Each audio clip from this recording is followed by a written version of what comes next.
Waraka wa Paulo kwa Warumi mlango wa kwanza.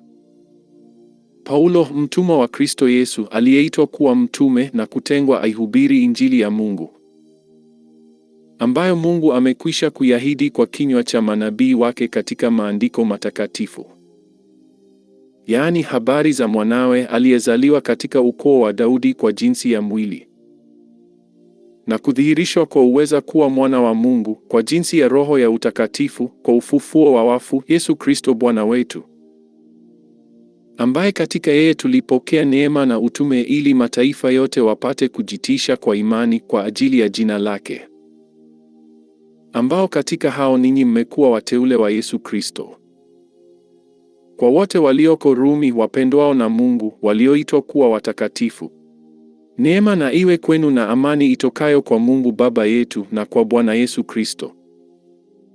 Kwanza namshukuru Mungu wangu katika Yesu Kristo kwa ajili yenu nyote, kwa kuwa imani yenu inahubiriwa katika dunia nzima.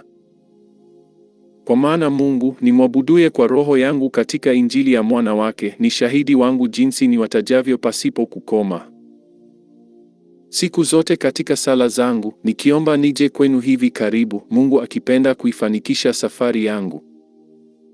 Kwa maana ninatamani sana kuwaona, nipate kuwapa karama ya rohoni, ili mfanywe imara. Yaani tufarijiane mimi na ninyi, kila mtu kwa imani ya mwenzake, yenu na yangu. Lakini ndugu zangu, sipendi msiwe na habari ya kuwa mara nyingi nalikusudia kuja kwenu, nikazuiliwa hata sasa, ili nipate kuwa na matunda kwenu ninyi pia kama nilivyo nayo katika mataifa wengine. Nawiwa na Wayunani na wasio Wayunani, nawiwa na wenye hekima na wasio na hekima. Kwa hiyo, kwa upande wangu, mimi ni tayari kuihubiri Injili hata na kwenu ninyi mnaokaa Rumi. Kwa maana sionei haya Injili, kwa sababu ni uweza wa Mungu uletao wokovu kwa kila aaminiye, kwa Myahudi kwanza na kwa Myunani pia. Kwa maana haki ya Mungu inadhihirishwa ndani yake, toka imani hata imani, kama ilivyoandikwa, mwenye haki ataishi kwa imani. Kwa maana ghadhabu ya Mungu imedhihirishwa kutoka mbinguni juu ya uasi wote na uovu wa wanadamu waipingao kweli kwa uovu. Kwa kuwa mambo ya Mungu yanayojulikana yamekuwa dhahiri ndani yao, kwa maana Mungu aliwadhihirishia. Kwa sababu mambo yake yasiyoonekana tangu kuumbwa ulimwengu yanaonekana na kufahamika kwa kazi zake, yaani uweza wake wa milele na uungu wake, hata wasiwe na udhuru.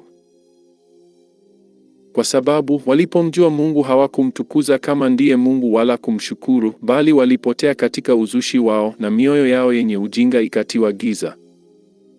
Wakijinena kuwa wenye hekima walipumbazika. Wakaubadili utukufu wa Mungu asiye na uharibifu kwa mfano wa sura ya binadamu aliye na uharibifu, na ya ndege, na ya wanyama, na ya vitambaavyo.